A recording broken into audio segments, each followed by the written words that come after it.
I'm Sarah, I'm Dawn. and we got to be back by dark. Yeah, we do. It's been a couple weeks since we done this, Yeah, at least. at least. But at least I was able to get some Amazon shipped to me. Yeah, but But I ordered the wrong thing. oops. Yeah, but I did get some syrups for my coffee because Starbucks was on my bad list. You got some what? Syrups for my coffee To make what? to make the apple crisp macchiato. Because, yes, I'm one of those. I'm not a pumpkin, but I'm an apple girl. I'm not a pumpkin. Not a pumpkin girl. I'm an apple girl. Contrary to popular belief, I am not a pumpkin. Not till midnight. I think it's worse whenever your order comes in and it's wrong and then you realize it was your fault. Yes, it was. I hate when that happens. Because then you can't yell at anybody. No, you can, You but can, but I don't do that. I don't yell at somebody else when it's my fault. no. Still sucks though. Yes. But that's okay. You also got your Mothman. I got my Mothman tin to put up on the wall.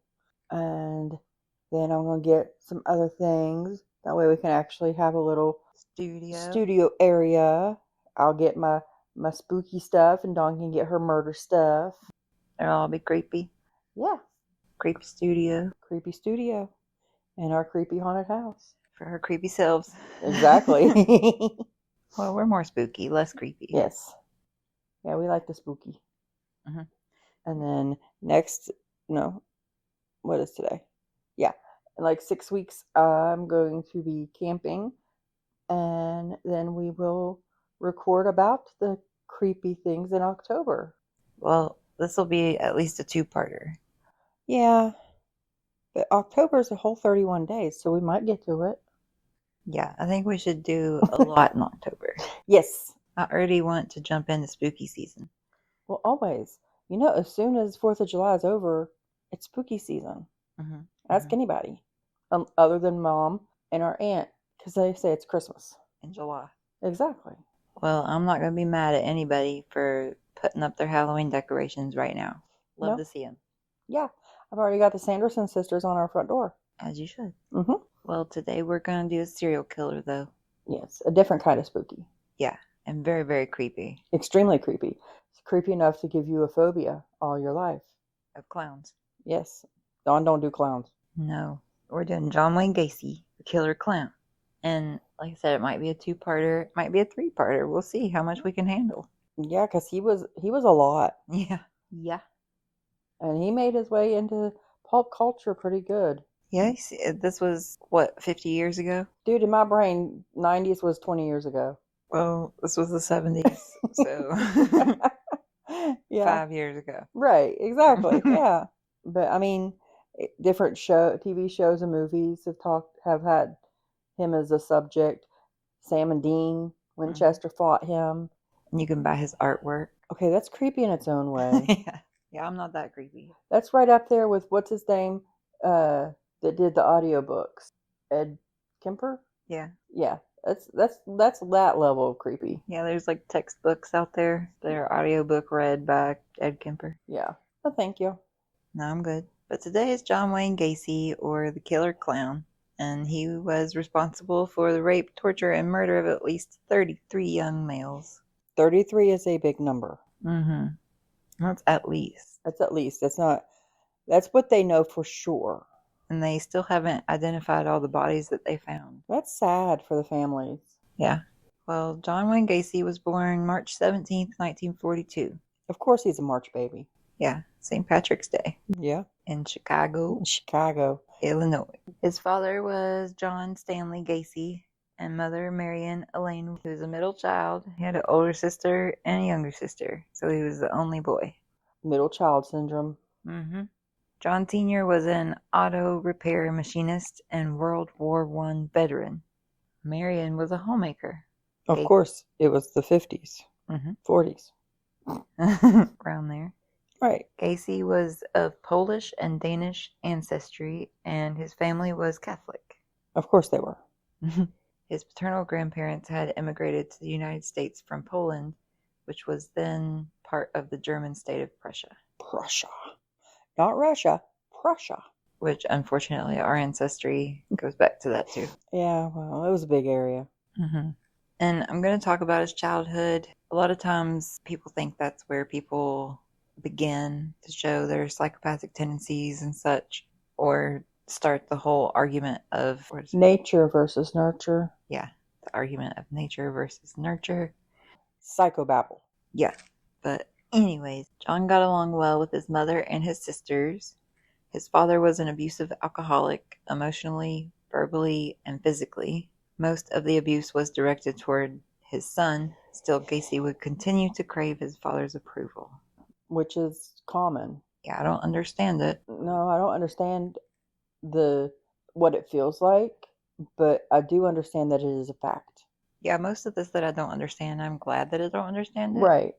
But because also, we would have to go through it to understand it. Yeah, but there's all this fascination with true crime or people that just do these outrageous acts that we just can't understand. Yeah. In 1949, Gacy was around 7 years old when he and another boy got caught sexually fondling a young girl. His father whipped him with a leather strap or a belt as punishment. John Jr. claimed when he was 9 years old, a family friend molested him in his truck, saying he was taking him for ice cream. But that's pretty sad that a family friend, and that's usually how it happens. The whole stranger danger thing was a myth. Yeah. It's usually somebody that the child knows. The friend offends. Yeah, and he never told his dad about it. Yeah, he was afraid that he would get in trouble. Which is sadly a common theme. Yeah. Gacy would start to experience blackouts during his 4th grade school year, and his dad would say he was faking. Of course, because there was absolutely no mental health resources back then, pretty much. And he most likely was the reason for the blackouts. Yeah, that plus the abuse from, oh, I'm just a friend. I'm just a friendly person that's going to hang out with this kid. Mm-hmm. I'm not hurting him at all. Yeah, that's weird, and don't trust those people. No. I don't have kids. Unless you asked me to take your kid somewhere for you or something, I'm just not going to want to just go pick them up. Yeah, no. I mean, kids are cool and all, but I'm not going to search out somebody else's kids just to hang out. Yeah, we don't have much in common, and that's the way it should be. True. Unless we're talking about Winnie the Pooh. Well, yeah. There's a difference, though. Yeah, definitely. In 1957, his appendix burst, and his father thought he was just trying to get attention in the hospital. Yeah, with something that they can physically see and get results from. Yeah, and he had to have surgery, and he could have died. Yeah, you can die from a burst appendix. It's a very dangerous thing. Yeah. John's mother, sisters, and a few close friends never doubted his illnesses, but he was never conclusively diagnosed with any health conditions by a medical professional, aside from the appendix bursting. And again, it was 57. It was probably more psychological and psychosomatic than anything else. Mm-hmm. Like, it's real, but it's also from his head. Yeah. And a high school friend of John's recalled several instances where John Sr. ridiculed or beat his son without ever being provoked. Not that there is any provocation that would allow for that, but he just wasn't acting out. Right, yeah. Just from out of nowhere, out of the blue. Mm-hmm. Sounds like John Sr. had PTSD, or what they call it from World War I, shell shock or battle fatigue. Mm-hmm. But there were no resources, and they're like, well, they'll just handle it on their own. Mm-hmm. Or that's just who they are now. Yeah, but they've actually proven that it changes brain chemistry. Mm-hmm. So it's not that somebody just can't handle it. It's their brain has been rewired completely. Yeah, they were trained a certain way. Yeah, well, I mean, anybody who has PTSD, whether it's from the war or something that has happened to them, and the trauma, it rewires the brain, how the brain reacts to things.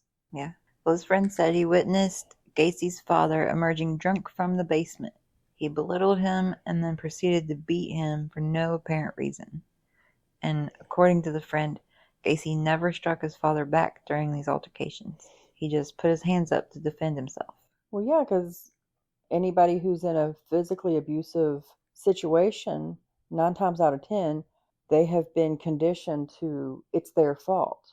Just wait till it's over. Yeah, it's very rare that you hear about somebody who's in a physically abusive relationship or situation that there's not also mental and emotional abuse. Because somebody comes up to me and they start trying to beat on me, I'm not going to stay. No. But if somebody is slowly brought to that point, they're going to think, oh, this is my fault, or they can't help it, or they really do love me. Maybe we can find a way to this not happening. Yeah, I would like to say I would never be that way, but you see it. Yeah, you see it on people you everywhere. would never assume. Yeah, So that was all through before he even graduated high school. right. And then he became involved in politics in 1960 when he was 18 years old. Well, of course, it was the 60s. Who wasn't political? He worked as an assistant precinct captain for a Democratic candidate in his neighborhood. I'm sure his father loved that. The precinct captain would take care of basic maintenance within a neighborhood, like replacing blown streetlights or cleaning roads during poor weather conditions. Now that I think we need to bring back. Yeah, sounds good. Yeah. We just had whoever owned a tractor. Yeah.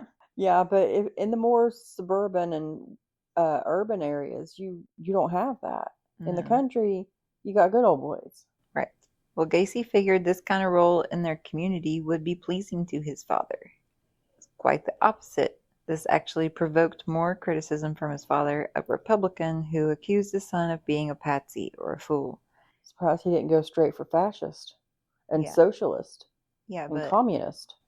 But he grew up with his father. He knew his father was a Republican, so I don't understand him saying that he thought that would please his father. John Sr. bought a car and told John Jr. he could use it until he paid it off, and then he could have it. The title to the car was to stay in his dad's name until he finished paying for it. That makes sense. John was legally an adult, but owning this car allowed John Sr. to maintain control. That's rude.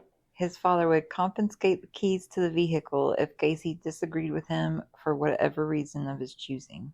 But then, in April 1962, at age 20, Gacy purchased an extra set of keys after his father confiscated the original set. Sneaky, I like it. His father's sneaky too, because he removed the distributor cap from the vehicle and kept the component for 3 days. So that'll do it. Yeah, that won't start without it. No. And just hours after his father replaced the distributor cap, Gacy was gone. He left home and drove to Las Vegas, Nevada. Viva Las Vegas. He found work within the ambulance service before he was transferred to work as an attendant at Palm Mortuary. And he worked there as an attendant for 3 months. Mortuary. I wouldn't be able to do that at night. No. And I've worked nursing homes at night, but no, thank you. It gets worse. Of course it does. He was allowed to sleep on a cot behind the embalming room. Nope. Not gonna happen. Can't get a good night's sleep? No. He observed morticians embalming dead bodies and occasionally would step in as a pallbearer. Well, that's nice. Yeah, that is nice. Gacy later confessed that while he was alone in the morgue one evening, he got into the coffin of a deceased teenage male. Ew. So we're saying we wouldn't even sleep there. And he's like, right. Let's cuddle. Yeah, let's cuddle. Oh, the intrusive thoughts. Vampire girls.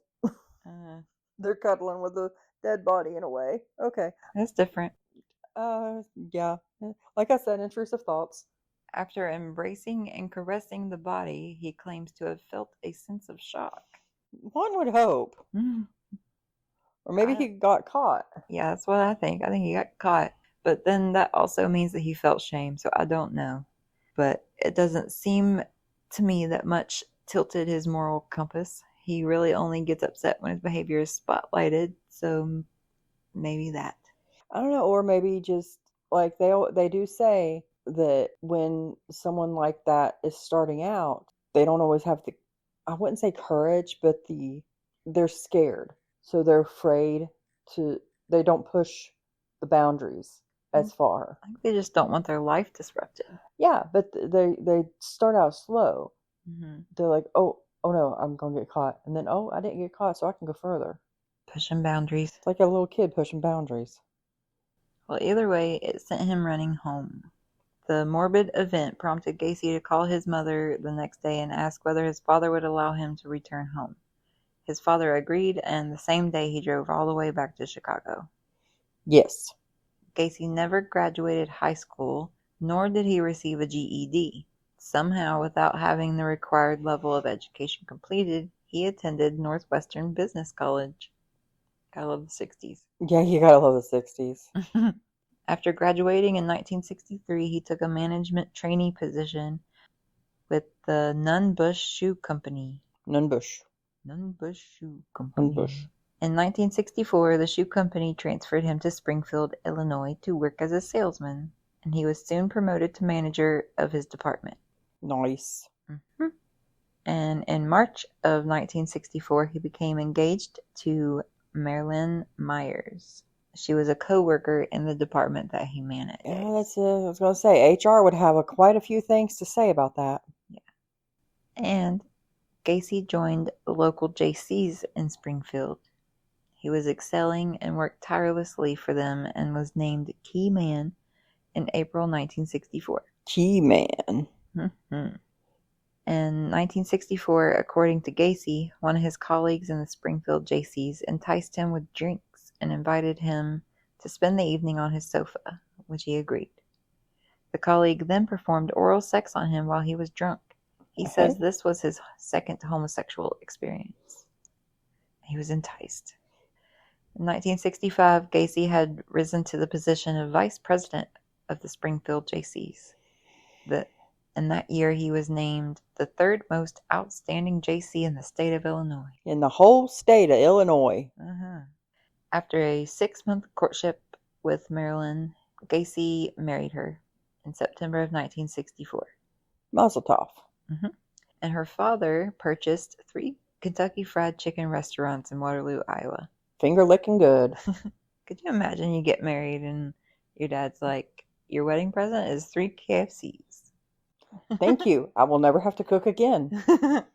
The couple moved to Waterloo so Gacy could manage the restaurants. They moved into Marilyn's parents' former home, which had been vacated for the couple. So a job and a house. Uh-huh. Sweet. John Wayne Gacy completed the obligatory management course. Then he and his wife, Marilyn, were off to Waterloo. Off to Waterloo. It's a pretty sweet deal for Gacy. He would get a yearly salary of $15,000 plus a share of the restaurant's profits. $15,000 in the 60s is equivalent to just under $135,000 today. Wowee weighty. He also got a share of the profits, and that is of 3 KFC restaurants, so probably a good little chunk of change. And that's on top of the 135. Uh-huh. Yeah, definitely a bit good chunk of change there. After making sure John could handle managing the businesses, his father-in-law basically gave him a house and 3 lucrative restaurants. Yeah. Gacy employed teenagers of both sexes at his restaurants, but he socialized only with the young men. It is the 60s, and they would probably say something if he were to talk to the ladies. Yeah, when they should have said something either way. Yeah, they should have. But they probably just assumed, oh, he's a young man. He's being successful. He might help these other young men learn how to be a man. That would be great if that's what happened. Yeah. But it ain't. He created a kind of boys' club in the basement where the employees could drink and play alcohol. Yeah. Yes, they can drink and play alcohol. They could drink and play pool. That's not too bad. Well, no, but he gave them alcohol and then made sexual advances. Of course he did. And if they refused, he would say he was just joking. He was just testing them. Yeah, because being homosexual, I believe, in the 60s was still illegal. Probably. So you could lose your job, you could go to jail. So they probably believed him when he said that he was testing their morals, because that actually meant a lot back then. Yeah, I feel like people would still use that today. Well, yeah, but it'd be more believable. It was more believable back then. Because if a girl got pregnant unwed, she got sent away to have the baby. Speaking of pregnant, around this time, his wife gave birth to a son in February of 1966 and a daughter in March of 1967. Nice. He later described this period of his life as perfect. He had finally earned his father's approval. Of course, he has a nice nuclear family. One boy, one girl. Yep, a house, smoothly running business. All a 1960s man could ask for. When Gacy's parents visited in July 1966, his father privately apologized for the physical and emotional abuse he had inflicted throughout his son's childhood and adolescence before happily saying, "Son, I was wrong about you," and shook Gacy's hand. And that forgives everything. Yeah, and who knows if that even happened, because he said he privately apologized, took him to the side, and that's only coming from John Wayne Gacy. Yeah. In Waterloo, Gacy joined the local JC's chapter and regularly offered extended hours to the organization in addition to the 12 and 14-hour days he was managing the 3 KFCs. He often provided fried chicken and insisted on being called Colonel. But he also probably had those teenagers who worked for him continue to work for free. Activities with fellow Waterloo JCs included wife swapping, prostitution, pornography, and drug use. You know, I did not find that on the Google search of JCs. They did not mention that that's what they're about. It was the 60s, man. Fellow JCs considered Gacy ambitious and something of a braggart, but still held him in high regard for his fundraising work, and in 1967 named him Outstanding Vice President of the Waterloo JCs. In that same year, Gacy served on the board of directors. Yeah, he's a bit of a braggart, but we're going to swell his head even more by giving him more accolades.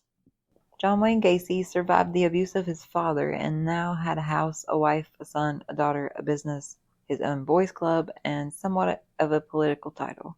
He seemed to be acquiring the American dream. Right? The walls in John Wayne Gacy's home displayed various framed credentials and certificates. One read, Illinois Governor's Board of Sex and Health.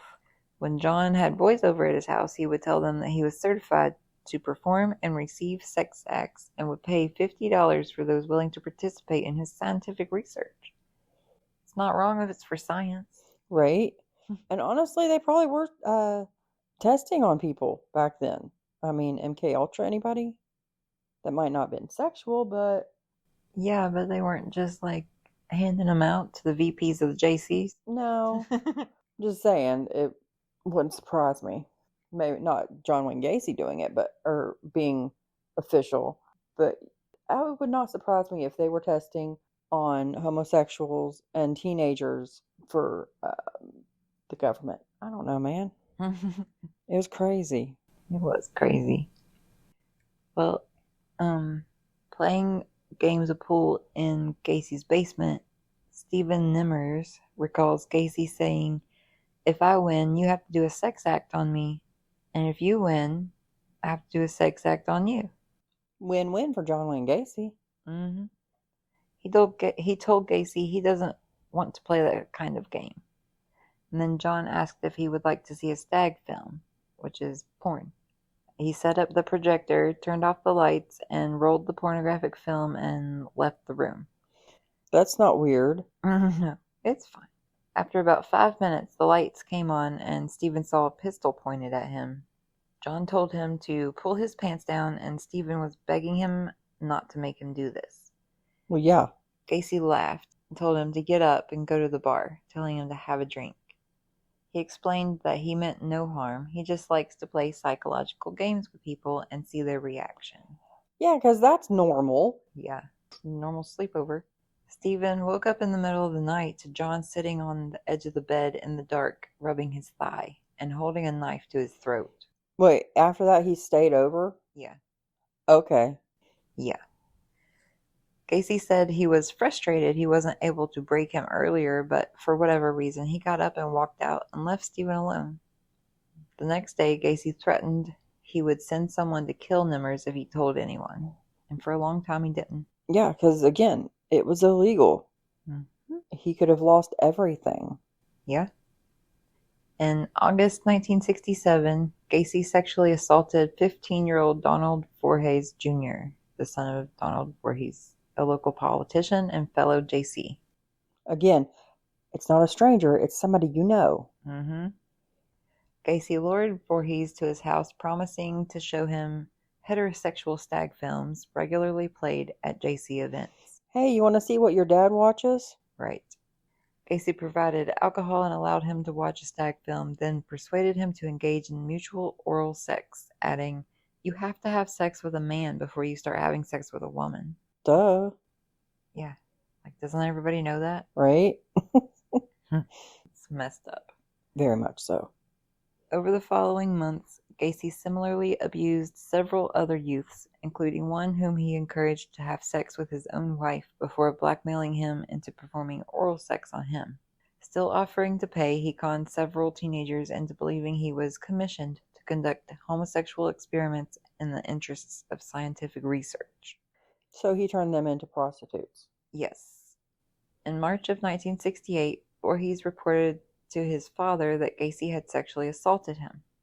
Voorhees Sr. immediately informed the police, who arrested Gacy and charged him with performing oral sodomy on Voorhees and the attempted assault of 16-year-old Edward Lynch.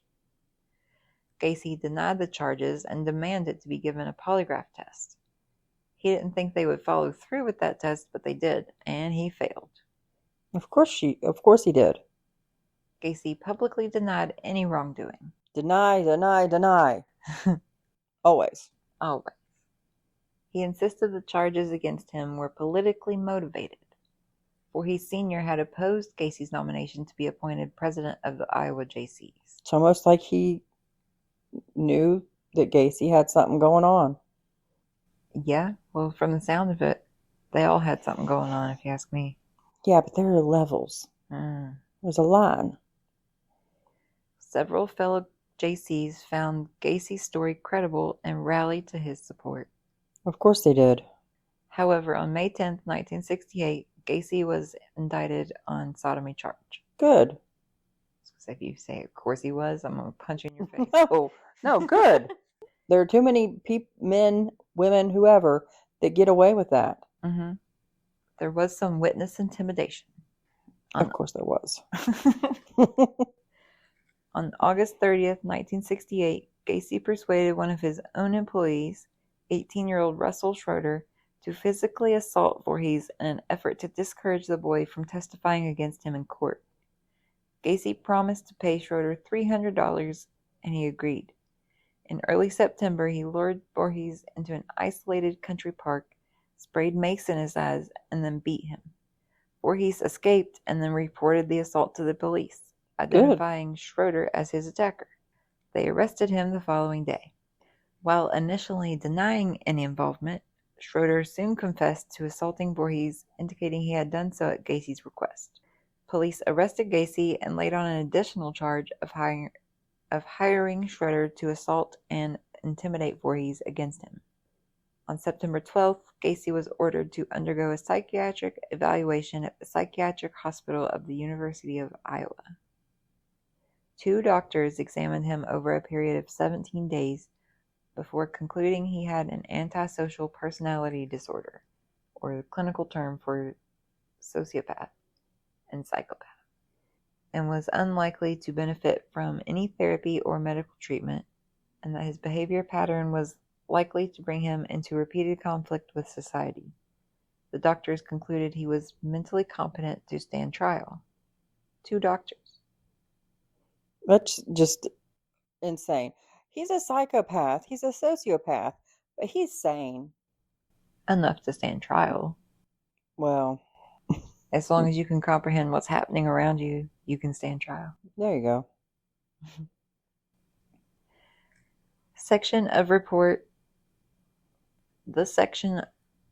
the report detailing Gacy's 1968 psychiatric evaluation said, "The most striking aspect of the test results is the patient's total denial of responsibility for everything that has happened to him. He can produce an alibi for everything. He presents himself as a victim of circumstance and blames other people who are out to get him. The patient attempts to assure a sympathetic response by depicting himself as being at the mercy of a hostile environment. It's not my fault that my father beat me. Mm-hmm. My mother never loved me." Yeah, it was everything around him. It wasn't him. Of course not. November 7th, 1968, Gacy pled guilty to one count of sodomy in relation to Voorhees, pleading not guilty to the charges related to other youths. Yeah, he knew they had him on Voorhees. He thought he could wiggle out of the other ones. Mm-hmm. Gacy claimed Voorhees had offered himself to him and that he had acted out of curiosity. His story was not believed. Good. Again, there's too many sexual assault victims who, well, they wanted it. They asked me to do it. If they didn't want me to, they could have said no. Well, he was convicted on December 3rd, nearly a month later, and he was sentenced to 10 years imprisonment to be served at the Anamosa State Penitentiary. Good things do not happen to men who are accused of sex crimes in prison, especially if it's an underage person. Well, usually that's the case. Mm-hmm. What about his wife? Was she in all this? That same day, December 3rd, Gacy's wife petitioned for divorce. Good for her. Mm-hmm. The court ruled in Maryland's favor, and the divorce was finalized on September 18, 1969, awarding her sole custody of their 2 children, their home, and property, as well as alimony. Good, and rare to find. Mm-hmm. Even now, a lot of times women are having trouble getting the kids in the house when it's the husband that's at fault for the divorce. Yeah, but in this case with sodomy, yeah, they're probably like, definitely. You deserve it. Yeah, I'm kind of surprised that they didn't blame her. Well, because it was the 60s. True. John Wayne Gacy would never see his first wife or his children ever again. He don't need to. They don't need him in their lives. No. And you said that about that kind of crime, you don't do well in prison. Right. He did pretty well. Well, they probably didn't tell anybody. They probably just said that he was with a man. Maybe. Well, he gained a reputation as a model prisoner. Of course he did. Within months of his arrival, he had risen to the position of head cook. And that's a difficult position to get in prison. You can't. You gotta know how to cook. Yeah. Yeah. Maybe it's because he owned those KFCs. Yeah. He joined the inmate chapter of the JCs and increased their membership from 50 to 650 in less than 18 months. You know, these JCs are getting more and more suspicious if they have an inmate chapter. Mm-hmm. Gacy also secured an increase in the inmates' daily pay in the prison mess hall and supervised several projects to improve conditions for inmates in the prison. And by the summer of 1969, Gacy had overseen the installation of a miniature golf course in the prison recreation yard. Well, I mean, everybody needs mini golf. Even in prison. Even in prison. Just be careful giving them clubs because they will club each other. The balls and the balls flags. We don't need to be talking about where the balls will be going. Okay. In June 1969, Gacy was denied parole. Good. And to prepare for a second scheduled parole hearing in May 1970, he completed 16 high school courses, obtaining his diploma in 1969. Gacy's father died from cirrhosis of the liver in 1969 on Christmas Day. When he was informed of his father's death, it is said Gacy collapsed to the floor sobbing. He requested supervised compassionate leave to attend the funeral, but his request was denied. Yeah, all that drinking that he did. John Sr.? Yeah. Mm-hmm. It's a common death for people who have spent that long drinking that much. They should have just let him go because he was out 6 months later. Of course he was. He only served 18 months of his 10-year sentence. June 18, 1970, he was granted parole with 1 year probation on conditions of parole. Again, sexual crimes, if they get any jail time, it's always way less than what their punishment does not match the crime. Yes, very much so. So the conditions of his parole were that he had to maintain housing and employment, and he was approved to live with his mother in Chicago with a 10 p.m. curfew. Gacy's friend and fellow JC, Clarence Lane, always had faith in Gacy's innocence. Clarence picked John up upon his release. John told him he intended to reestablish himself in Waterloo and that he would never go back to jail. I don't know why he told him that, because he knew good and well that he just got it approved to live with his mother in Illinois. Yeah, so lies. So many lies. Right out the gate. Literally. Yeah. Because within 24 hours of his release, Gacy was relocated to Chicago. He arrived there by bus on June 19th, and shortly thereafter obtained a job as a short order cook in a restaurant. Staying in the restaurant business. It's quite the downscale, though. Yeah. February 12th, 1971, Gacy was charged with sexually assaulting a teenage boy. June, July, August, September, October, November, December, January. 7.5 months. Almost 8 months. So about 8 months later, February 12th, 1971, Gacy charged with sexually assaulting a teenage boy. The boy claimed Gacy lured him to his car at Chicago's Greyhound bus terminal and driven him to his home, where he had attempted to force the boy into sex. The court dismissed this complaint when the boy failed to appear. Yeah, that's not suspicious at all. Especially after the intimidation on the witness before. On June 22nd, Gacy was arrested and charged with aggravated sexual battery and reckless conduct. The arrest was in response to a complaint filed by a youth who claimed that Gacy had flashed a sheriff's badge and lured him into his car and forced him to perform oral sex. So he wasn't charged with impersonating an officer? Not right now. Well, that's rude. What happened with those charges? Well, the complaint attempted to blackmail Gacy, and these charges were dropped.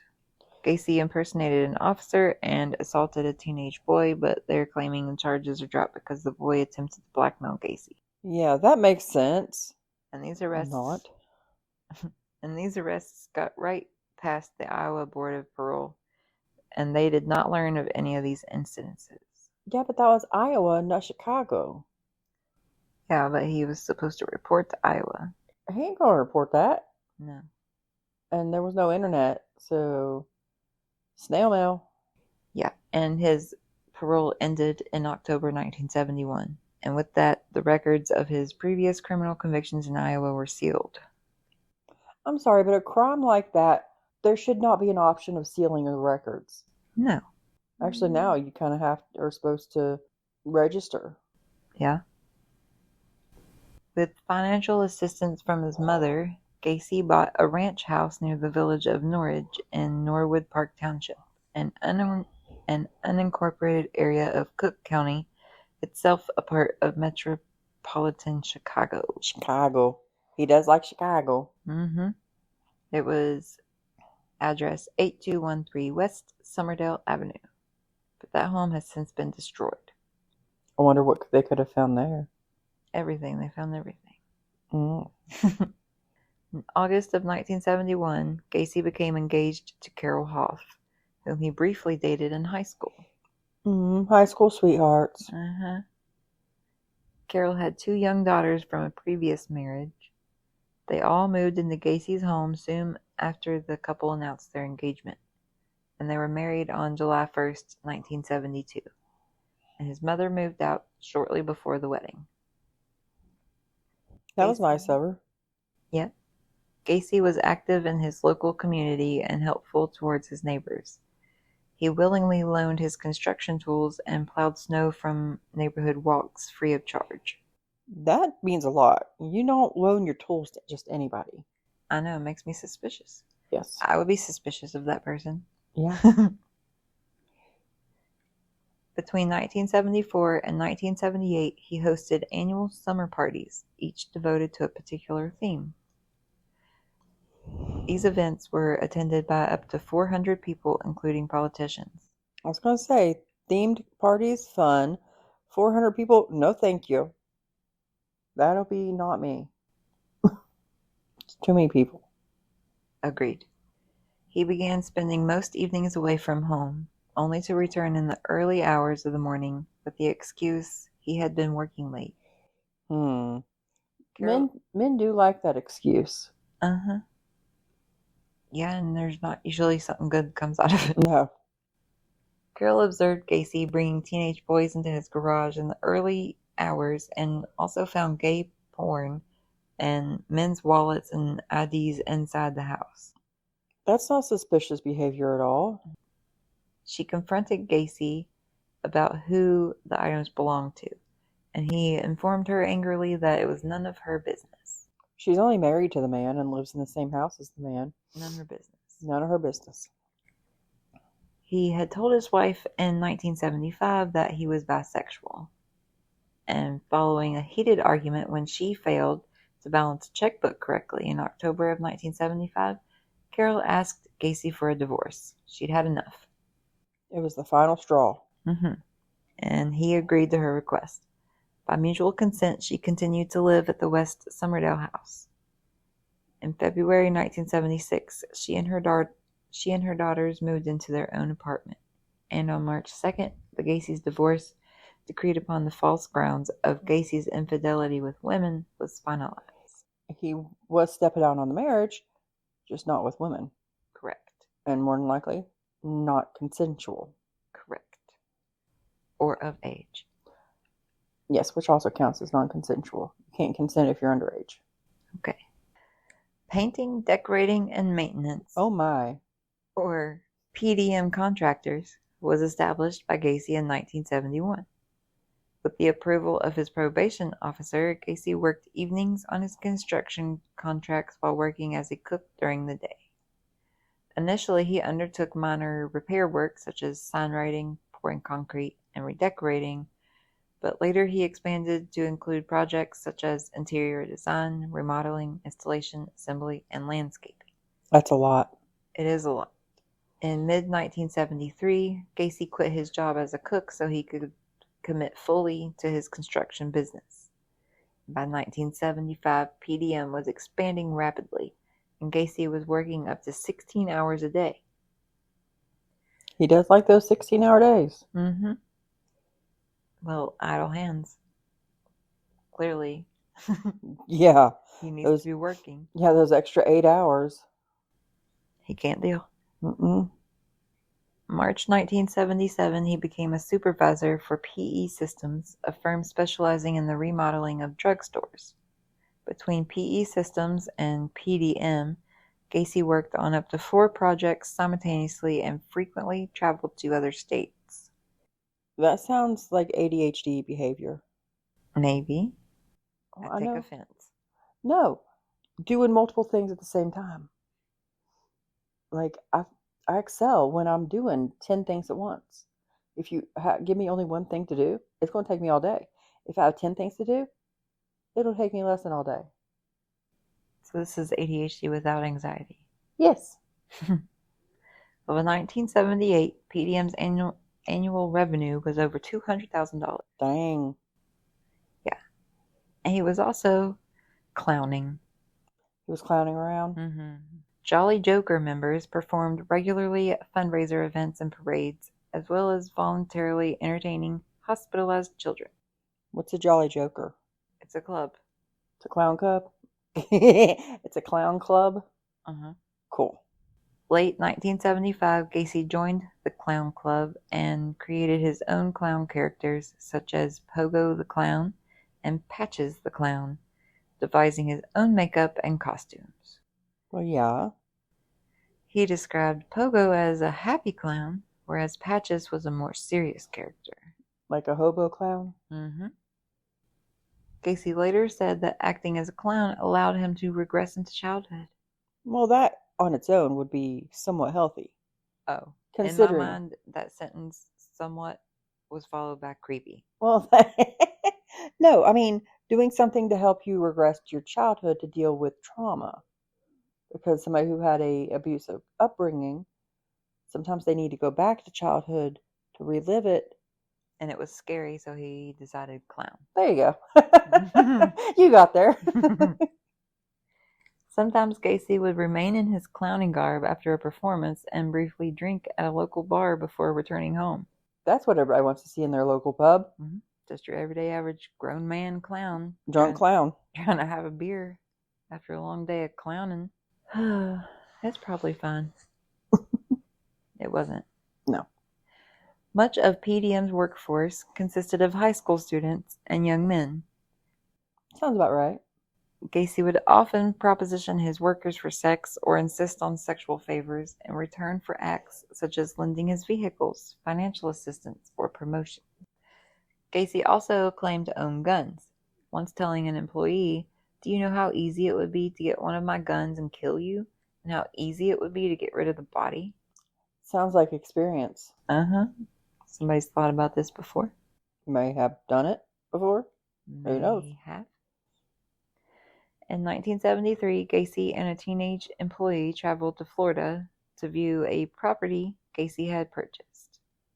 And their parents just let him because it was the 70s.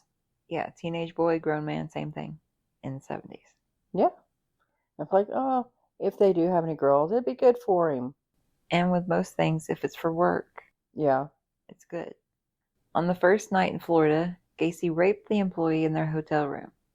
After returning to Chicago, this employee drove to Gacy's house and beat him in his own front yard. Good.